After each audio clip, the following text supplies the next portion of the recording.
Chapter 2. He was lying on something that felt like a camp bed, except that it was higher off the ground, and that he was fixed down in some way so that he could not move. Light that seemed stronger than usual was falling on his face. O'Brien was standing at his side, looking down at him intently. At the other side of him stood a man in a white coat, holding a hypodermic syringe. Even after his eyes were open, he took in his surroundings only gradually. He had the impression of swimming up into this room from some quite different world, a sort of underwater world far beneath it. How long he had been down there, he did not know. Since the moment when they arrested him, he had not seen darkness or daylight. Besides, his memories were not continuous. There had been times when consciousness, even the sort of consciousness that one has in sleep, had stopped dead and started again after a blank interval. But whether the intervals were of days or weeks or only seconds, there was no way of knowing. With that first blow on the elbow, the nightmare had started. Later, he was to realize that all that then happened was merely a preliminary, a routine interrogation to which nearly all prisoners were subjected. There was a long range of crimes, espionage, sabotage, and the like, to which everyone had to confess as a matter of course. The confession was a formality, though the torture was real. How many times he had been beaten, how long the beatings had continued, he could not remember. Always there were 5 or 6 men in black uniforms at him simultaneously. Sometimes it was fists, sometimes it was truncheons, sometimes it was steel rods, sometimes it was boots. There were times when he rolled about the floor, as shameless as an animal, writhing his body this way and that in an endless, hopeless effort to dodge the kicks, and simply inviting more and yet more kicks, in his ribs, in his belly, on his elbows, on his shins, in his groin, in his testicles, on the bone at the base of his spine. There were times when it went on, until the cruel, wicked, unforgivable thing seemed to him not that the guards continued to beat him, but that he could not force himself into losing consciousness. There were times when his nerves so forsook him that he began shouting for mercy even before the beating began, when the mere sight of a fist drawn back for a blow was enough to make him pour forth a confession of real and imaginary crimes. There were other times when he started out with the resolve of confessing nothing, but when every word had to be forced out of him between gasps of pain, and there were times when he feebly tried to compromise, when he said to himself, "I will confess, but not yet. I must hold out till the pain becomes unbearable. 3 more kicks, 2 more kicks, and then I'll tell them what they want." Sometimes he was beaten till he could hardly stand, then flung like a sack of potatoes onto the stone floor of a cell, left to recuperate for a few hours, then taken out and beaten again. There were also longer periods of recovery. He remembered them dimly, because they were spent chiefly in sleep or stupor. He remembered a cell with a plank bed, a sort of shelf sticking out from the wall, and a tin wash-basin, and meals of hot soup and bread, and sometimes coffee. He remembered a surly barber arriving to scrape his chin and crop his hair, and business-like, unsympathetic men in white coats feeling his pulse, tapping his reflexes, turning up his eyelids, running harsh fingers over him in search of broken bones, and shooting needles into his arm to make him sleep. The beatings grew less frequent, and became mainly a threat, a horror to which he could be sent back at any moment when his answers were unsatisfactory. His questioners now were not ruffians in black uniforms, but party intellectuals, little rotund men with quick movements and flashing spectacles, who worked on him in relays over periods which lasted, he thought, he could not be sure, 10 or 12 hours at a stretch. These other questioners saw to it that he was in constant slight pain, but it was not chiefly pain that they relied on. They slapped his face, wrung his ears, pulled his hair, made him stand on one leg, refused him leave to urinate, shone glaring lights in his face until his eyes ran with water. But the aim of this was simply to humiliate him and destroy his power of arguing and reasoning. Their real weapon was the merciless questioning that went on, hour after hour, tripping him up, laying traps for him, twisting everything that he said, convicting him at every step of lies and self-contradiction, until he began weeping as much from shame as from nervous fatigue. Sometimes he would weep half a dozen times in a single session. Most of the time they screamed abuse at him, and threatened at every hesitation to deliver him over to the guards again.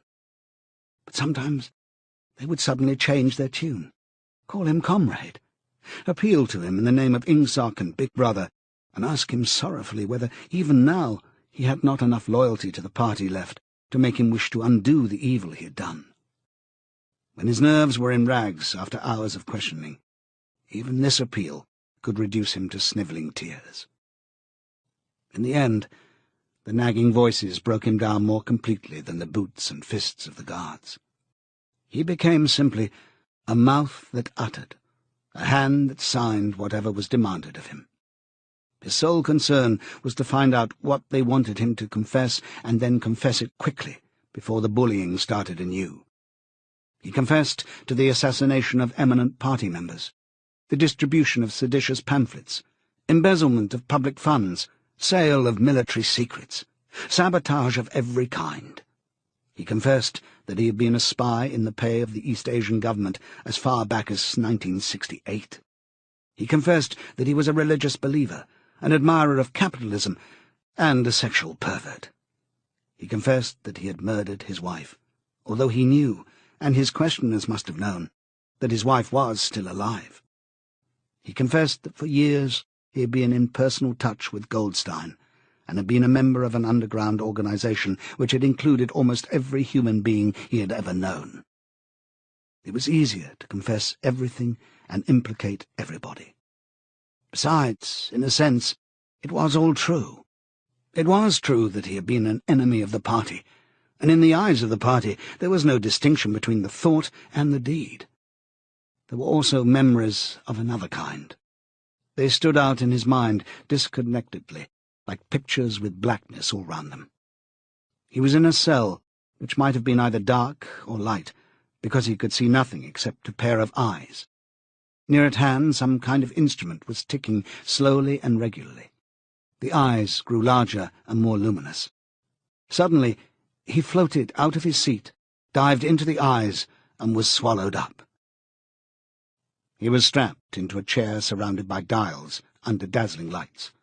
A man in a white coat was reading the dials. There was a tramp of heavy boots outside. The door clanged open.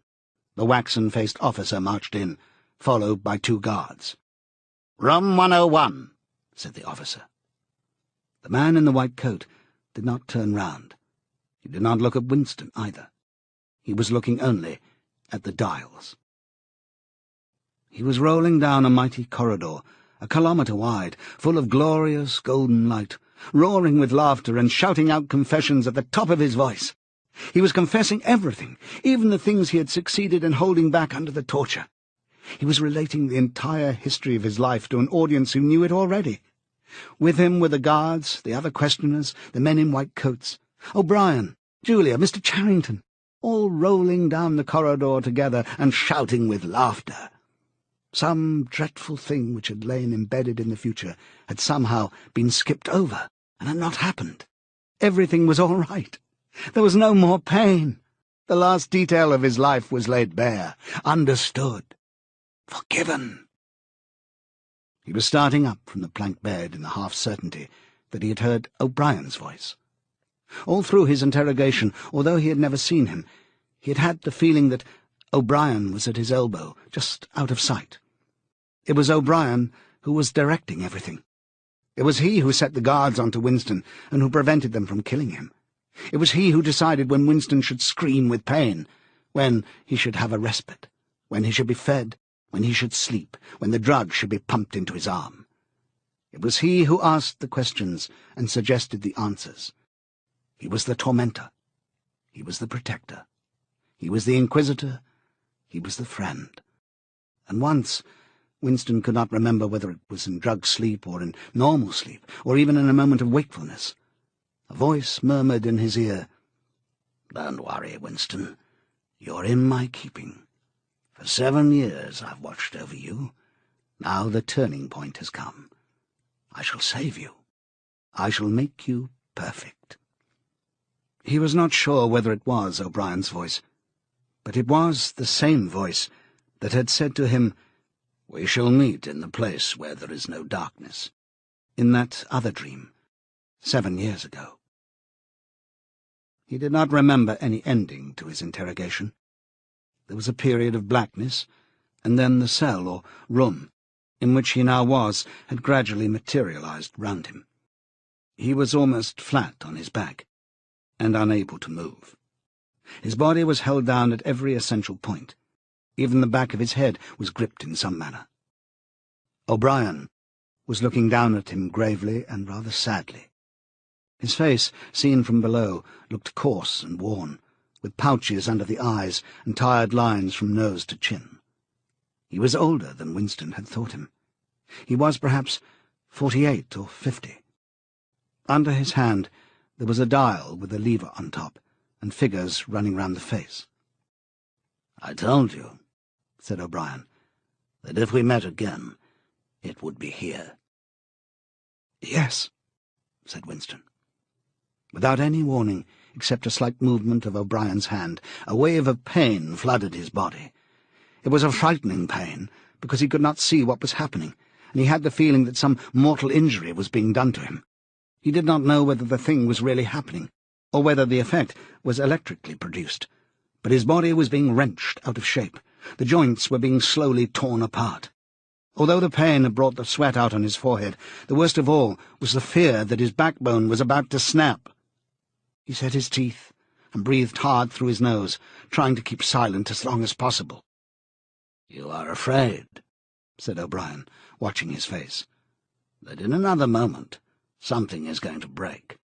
Your especial fear is that it will be your backbone. You have a vivid mental picture of the vertebrae snapping apart and the spinal fluid dripping out of them. That is what you're thinking, is it not, Winston?" Winston did not answer. O'Brien drew back the lever on the dial. The wave of pain receded almost as quickly as it had come. "That was 40, said O'Brien. "You can see that the numbers on this dial run up to 100. Will you please remember, throughout our conversation, that I have it in my power to inflict pain on you at any moment and to whatever degree I choose. If you tell me any lies, or attempt to prevaricate in any way, or even fall below your usual level of intelligence, you will cry out with pain instantly. Do you understand that?" "Yes," said Winston. O'Brien's manner became less severe. He resettled his spectacles thoughtfully and took a pace or two up and down. When he spoke, his voice was gentle and patient. He had the air of a doctor, a teacher, even a priest, anxious to explain and persuade rather than to punish. "I'm taking trouble with you, Winston," he said, "because you're worth trouble. You know perfectly well what is the matter with you. You've known it for years, though you've fought against the knowledge. You are mentally deranged. You suffer from a defective memory. You're unable to remember real events, and you persuade yourself that you remember other events which never happened. Fortunately, it is curable. You've never cured yourself of it because you did not choose to. There was a small effort of the will that you were not ready to make. Even now, I'm well aware you're clinging to your disease under the impression that it is a virtue. Now, we'll take an example. At this moment, which power is Oceania at war with?" "When I was arrested, Oceania was at war with East Asia." "With East Asia. Good. And Oceania has always been at war with East Asia, has it not?" Winston drew in his breath. He opened his mouth to speak, and then did not speak. He could not take his eyes away from the dial. "The truth, please, Winston. Your truth. Tell me what you think, you remember." "I remember that until only a week before I was arrested, we were not at war with East Asia at all. We were in alliance with them. The war was against Eurasia. That had lasted for 4 years. Before that—" O'Brien stopped him with a movement of the hand. "Another example," he said. "Some years ago, you had a very serious delusion indeed. You believed that three men, three one-time party members named Jones, Aronson, and Rutherford, men who were executed for treachery and sabotage after making the fullest possible confession, were not guilty of the crimes they were charged with. You believed that you had seen unmistakable documentary evidence proving that their confessions were false. There was a certain photograph about which you had a hallucination. You believed that you had actually held it in your hands. It was a photograph, something like this." An oblong slip of newspaper had appeared between O'Brien's fingers. For perhaps 5 seconds it was within the angle of Winston's vision. It was a photograph, and there was no question of its identity. It was the photograph. It was another copy of the photograph of Jones, Aronson, and Rutherford at the party function in New York, which he had chanced upon 11 years ago and promptly destroyed. For only an instant it was before his eyes, then it was out of sight again. But he had seen it. Unquestionably, he had seen it. He made a desperate, agonizing effort to wrench the top half of his body free. It was impossible to move so much as a centimetre in any direction. For the moment he had even forgotten the dial.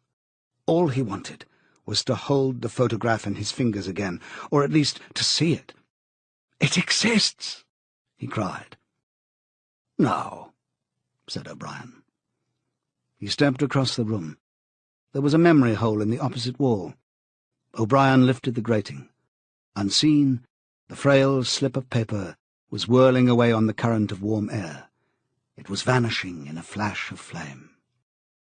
O'Brien turned away from the wall. "Ashes," he said.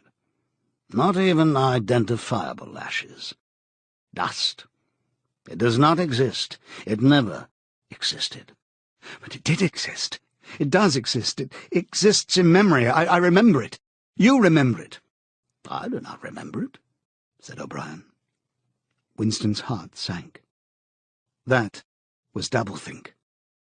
He had a feeling of deadly helplessness. If he could have been certain that O'Brien was lying, it would not have seemed to matter. But it was perfectly possible that O'Brien had really forgotten the photograph. And if so, then already he would have forgotten his denial of remembering it, and forgotten the act of forgetting. How could one be sure that it was simple trickery? Perhaps that lunatic dislocation in the mind could really happen. That was the thought that defeated him. O'Brien was looking down at him speculatively. More than ever he had the air of a teacher taking pains with a wayward but promising child. "There is a party slogan dealing with the control of the past," he said. "Repeat it, if you please." "Who controls the past controls the future. Who controls the present controls the past," repeated Winston obediently. "Who controls the present controls the past," said O'Brien, nodding his head with slow approval. "Is it your opinion, Winston, that the past has real existence?" Again the feeling of helplessness descended upon Winston. His eyes flitted toward the dial. He not only did not know whether yes or no was the answer that would save him from pain, he did not even know which answer he believed to be the true one. O'Brien smiled faintly. "You are no metaphysician, Winston," he said. "Until this moment you had never considered what is meant by existence. I will put it more precisely. Does the past exist concretely, in space? Is there somewhere or other a place, a world of solid objects, where the past is still happening?" "No." "Then where does the past exist, if at all?" "In records. It is written down." "In records." "And in the mind, in human memories." "In memory. Very well, then. We, the party, control all records, and we control all memories. Then we control the past, do we not?" But how can you stop people remembering things?" cried Winston, again momentarily forgetting the dial. "It is involuntary. It's outside oneself. How can you control memory? You've not controlled mine." O'Brien's manner grew stern again. He laid his hand on the dial. "On the contrary," he said, "you have not controlled it. That is what has brought you here. You are here because you have failed in humility, in self-discipline. You would not make the act of submission which is the price of sanity. You prefer to be a lunatic, a minority of one. Only the disciplined mind can see reality, Winston. You believe that reality is something objective, external, existing in its own right. You also believe that the nature of reality is self-evident. When you delude yourself into thinking that you see something, you assume that everyone else sees the same thing as you. But I tell you, Winston, that reality is not external. Reality exists in the human mind and nowhere else. Not in the individual mind, which can make mistakes, and in any case soon perishes. Only in the mind of the party, which is collective and immortal. Whatever the party holds to be truth is truth. It is impossible to see reality except by looking through the eyes of the party. That is the fact that you have got to relearn, Winston. It needs an act of self-destruction, an effort of the will. You must humble yourself before you can become sane." He paused for a few moments, as though to allow what he had been saying to sink in. "Do you remember," he went on, "writing in your diary, 'Freedom is the freedom to say that 2 + 2 make 4'? "Yes," said Winston. O'Brien held up his left hand, its back toward Winston, with the thumb hidden and the 4 fingers extended. "How many fingers am I holding up, Winston?" 4. And if the party says that it is not 4, but 5, then how many?" 4! The word ended in a gasp of pain. The needle of the dial had shot up to 55. The sweat had sprung out all over Winston's body. The air tore into his lungs and issued again in deep groans, which even by clenching his teeth he could not stop. O'Brien watched him, the 4 fingers still extended. He drew back the lever. This time the pain was only slightly eased. "How many fingers, Winston?" 4. The needle went up to 60. "How many fingers, Winston?" 4! 4! What else can I say? 4! The needle must have risen again, but he did not look at it. The heavy, stern face and the 4 fingers filled his vision. The fingers stood up before his eyes like pillars, enormous, blurry, and seeming to vibrate, but unmistakably 4. "How many fingers, Winston?" 4! Stop it! Stop it!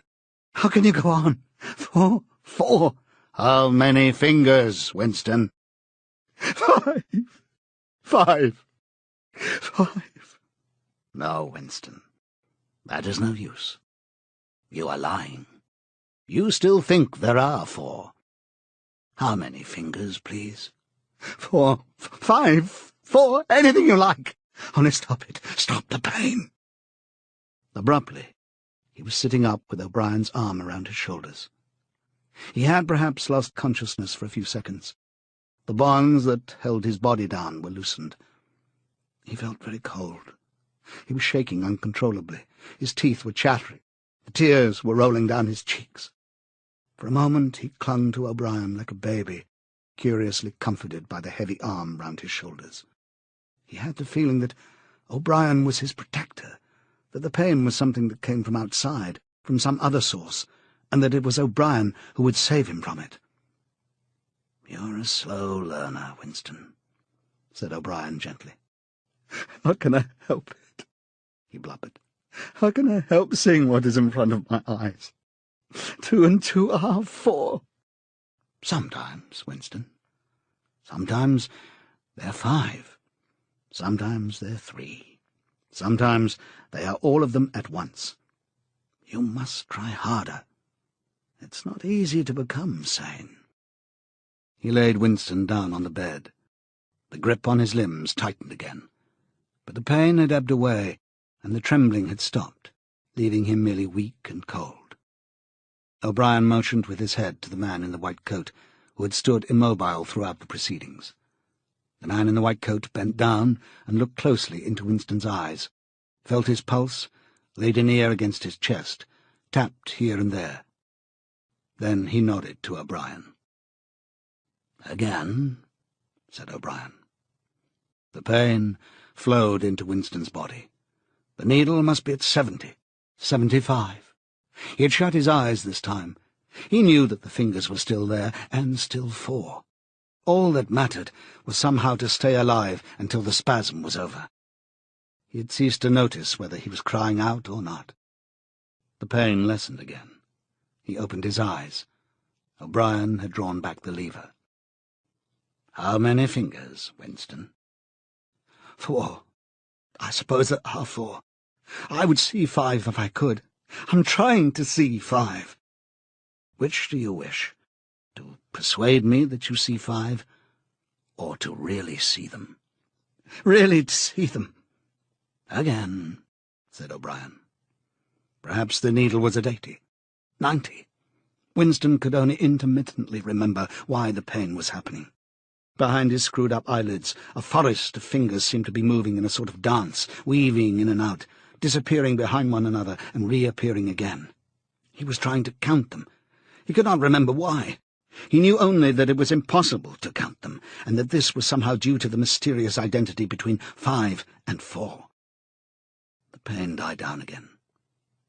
When he opened his eyes, it was to find that he was still seeing the same thing. Innumerable fingers, like moving trees, were still streaming past in either direction, crossing and recrossing. He shut his eyes again. How many fingers am I holding up, Winston?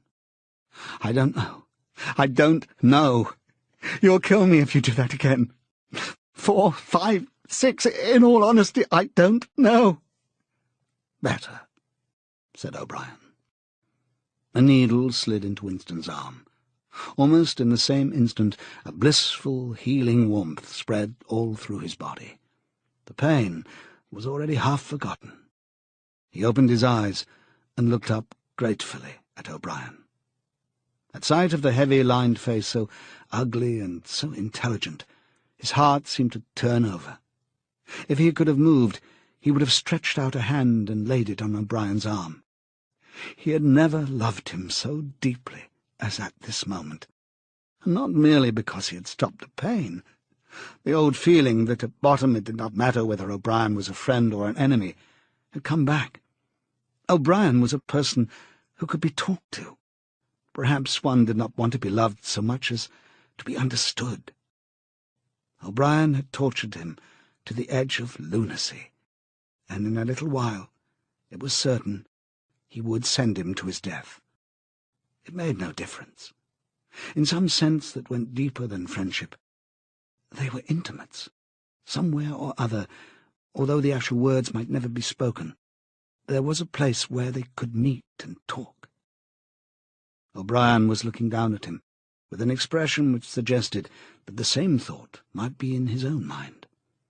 When he spoke, it was in an easy, conversational tone. "Do you know where you are, Winston?" he said. "I don't know. I can guess. In the Ministry of Love." "Do you know how long you've been here?" "I don't know. Days, weeks, months. I think it is months." "And why do you imagine that we bring people to this place?" "To make them confess." "No, that's not the reason. Try again." "To punish them." "No," exclaimed O'Brien. His voice had changed extraordinarily, and his face had suddenly become both stern and animated. "No, not merely to extract your confession, nor to punish you. Shall I tell you why we've brought you here? To cure you, to make you sane. Will you understand, Winston, that no one whom we bring to this place ever leaves our hands uncured? We're not interested in those stupid crimes that you've committed. The party is not interested in the overt act. The thought is all we care about. We do not merely destroy our enemies, we change them. Do you understand what I mean by that?" He was bending over Winston. His face looked enormous because of its nearness, and hideously ugly because it was seen from below. Moreover, it was filled with a sort of exultation, a lunatic intensity. Again Winston's heart shrank. If it had been possible, he would have cowered deeper into the bed. He felt certain that O'Brien was about to twist the dial out of sheer wantonness. At this moment, however, O'Brien turned away. He took a pace or two up and down, then he continued less vehemently. "The first thing for you to understand is that in this place there are no martyrdoms. You've read of the religious persecutions of the past. In the Middle Ages there was the Inquisition. It was a failure. It set out to eradicate heresy and ended by perpetuating it. For every heretic burned at the stake, thousands of others rose up. Why was that? Because the Inquisition killed its enemies in the open, and killed them while they were still unrepentant. In fact, it killed them because they were unrepentant. Men were dying because they would not abandon their true beliefs. Naturally, all the glory belonged to the victim, and all the shame to the Inquisitor who burned him. Later, in the 20th century, there were totalitarians, as they were called. There were the German Nazis and the Russian Communists. The Russians persecuted heresy more cruelly than the Inquisition had done, and they imagined that they had learned from the mistakes of the past. They knew at any rate that one must not make martyrs. Before they exposed their victims to public trial, they deliberately set themselves to destroy their dignity. They wore them down by torture and solitude until they were despicable, cringing wretches, confessing whatever was put into their mouths, covering themselves with abuse, accusing and sheltering behind one another, whimpering for mercy. And yet, after only a few years, the same thing had happened over again. The dead men had become martyrs, and their degradation was forgotten. Once again, why was it? In the first place, because the confessions that they made were obviously extorted and untrue. We do not make mistakes of that kind. All the confessions that are uttered here are true. We make them true. And above all, we do not allow the dead to rise up against us. You must stop imagining that posterity will vindicate you, Winston. Posterity will never hear of you. You will be lifted clean out from the stream of history. We shall turn you into gas and pour you into the stratosphere. Nothing will remain of you. Not a name in a register, not a memory in a living brain. You will be annihilated in the past as well as in the future. You will never have existed. Then why bother to torture me? Thought Winston, with a momentary bitterness. O'Brien checked his step, as though Winston had uttered the thought aloud. His large, ugly face came nearer, with the eyes a little narrowed. "You are thinking," he said, "that since we intend to destroy you utterly, so that nothing that you say or do can make the smallest difference, in that case, why do we go to the trouble of interrogating you first? That is what you were thinking, was it not?" "Yes," said Winston. O'Brien smiled slightly. "You are a flaw in the pattern, Winston. You're a stain that must be wiped out. Did I not tell you just now that we are different from the persecutors of the past? We are not content with negative obedience, nor even with the most abject submission. When finally you surrender to us, it must be of your own free will. We do not destroy the heretic because he resists us. So long as he resists us, we never destroy him. We convert him. We capture his inner mind. We reshape him. We burn all evil and all illusion out of him. We bring him over to our side. Not in appearance, but genuinely, heart and soul. We make him one of ourselves before we kill him. It is intolerable to us that an erroneous thought should exist anywhere in the world, however secret and powerless it may be. Even in the instant of death, we cannot permit any deviation. In the old days, the heretic walked to the stake, still a heretic, proclaiming his heresy, exulting in it. Even the victim of the Russian purges could carry rebellion locked up in his skull as he walked down the passage waiting for the bullet. But we make the brain perfect before we blow it out. The command of the old despotisms was, "Thou shalt not." The command of the totalitarians was, "Thou shalt." Our command is, "Thou art." No one whom we bring to this place ever stands out against us. Everyone is washed clean. Even those 3 miserable traitors in whose innocence you once believed, Jones, Aronson, and Rutherford. In the end, we broke them down. I took part in their interrogation myself. I saw them gradually worn down, whimpering, grovelling, weeping. And in the end, it was not with pain or fear, only with penitence. By the time we had finished with them, they were only the shells of men. There was nothing left in them except sorrow for what they had done and love of Big Brother. It was touching to see how they loved him. They begged to be shot quickly so that they could die while their minds were still clean. His voice had grown almost dreamy. The exultation, the lunatic enthusiasm was still in his face. He's not pretending, thought Winston. He's not a hypocrite. He believes every word he says. What most oppressed him was the consciousness of his own intellectual inferiority. He watched the heavy yet graceful form strolling to and fro, in and out of the range of his vision. O'Brien was a being, in all ways, larger than himself. There was no idea that he had ever had or could have that O'Brien had not long ago known, examined, and rejected. His mind contained Winston's mind. But in that case, how could it be true that O'Brien was mad? It must be he, Winston, who was mad. O'Brien halted and looked down at him. His voice had grown stern again. "Do not imagine that you will save yourself, Winston, however completely you surrender to us. No one who has once gone astray is ever spared, and even if we chose to let you live out the natural term of your life, still you would never escape from us. What happens to you here is forever. Understand that in advance. We shall crush you down to the point from which there is no coming back. Things will happen to you from which you could not recover if you lived 1,000 years. Never again will you be capable of ordinary human feeling. Everything will be dead inside you. Never again will you be capable of love or friendship or joy of living or laughter or curiosity or courage or integrity. You will be hollow. We shall squeeze you empty, and then we shall fill you with ourselves." He paused and signed to the man in the white coat. Winston was aware of some heavy piece of apparatus being pushed into place behind his head.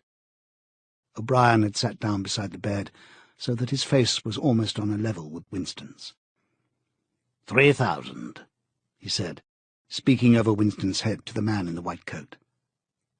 2 soft pads, which felt slightly moist, clamped themselves against Winston's temples.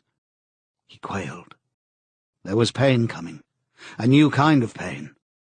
O'Brien laid a hand, reassuringly, almost kindly, on his. "This time it will not hurt," he said. "Keep your eyes fixed on mine." At this moment, there was a devastating explosion, or what seemed like an explosion, though it was not certain whether there was any noise. There was undoubtedly a blinding flash of light. Winston was not hurt, only prostrated. Although he had already been lying on his back when the thing happened, he had a curious feeling that he had been knocked into that position. A terrific, painless blow had flattened him out. Also, something had happened inside his head.